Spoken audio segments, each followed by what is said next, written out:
அருமையானவர்களே, சபைக்கு தவறாம வருகிறதுனால இந்த பாத்திரம் பரிசுத்தமான பாத்திரம் என்று சொல்ல முடியாது.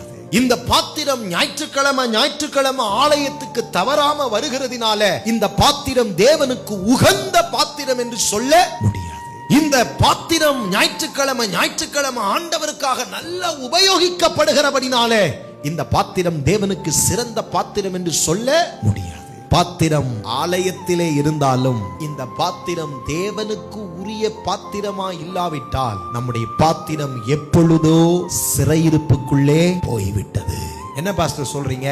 நல்லா ஜெபம் பண்றோம், ஆராதிக்கிறோம், ஆண்டவருடைய ஊழியத்தை செய்கிறோம், கர்த்தருக்கு பக்தியா இருப்பது போல நம்மை காட்டுகிறோம். ஆனால் இந்த உள்ளத்துக்குள்ளே, இந்த ஆலயத்துக்குள்ளே அவர் வாசம் பண்ணாமல் கசப்பு, வெறுப்பு, காயங்கள், அசுத்தங்கள். ஆண்டவர் இயேசு ஒரு சமயம் தம்முடைய சீஷர்களை பார்த்து சொன்னார், நீங்கள் வெள்ளை அடிக்கப்பட்ட கல்லறை போல இருக்கிறீர்கள். அர்த்தம் என்ன?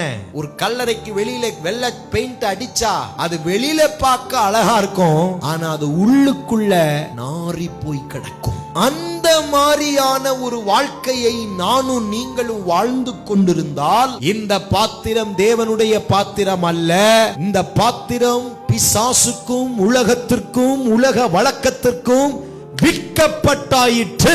மற்றவர்களுடைய வாழ்க்கையை பார்த்து நிர்ணயிப்பது ரொம்ப ஈஸி. என் வாழ்க்கையை நான் சோதிப்பது ரொம்ப கஷ்டம். வெளியில இருக்கிற இன்னொரு பாத்திரம் உடைஞ்சிருக்கா, அழுக்கா இருக்கா, அந்த பாத்திரம் சுத்தமா இருக்கான்னு உடனடியா நம்ம கண்ணுக்கு தெரியும். அந்த பாத்திரத்தை கழுவ முயற்சி செய்வோம். ஆனா இந்த பாத்திரத்தில் இருக்கிற அழுக்கு, இந்த பாத்திரத்தில் இருக்கிற அசுத்தம், தவறான குணங்கள், தேவனுக்கு பிரியமில்லாத குணாதிசயங்கள், மாம்சத்தின் கிரியைகள் ஒளிந்து ஒட்டி இருக்கும் பொழுது தன்னைத்தானே அதை கழுவுவதற்கு மிகவும் கஷ்டம்.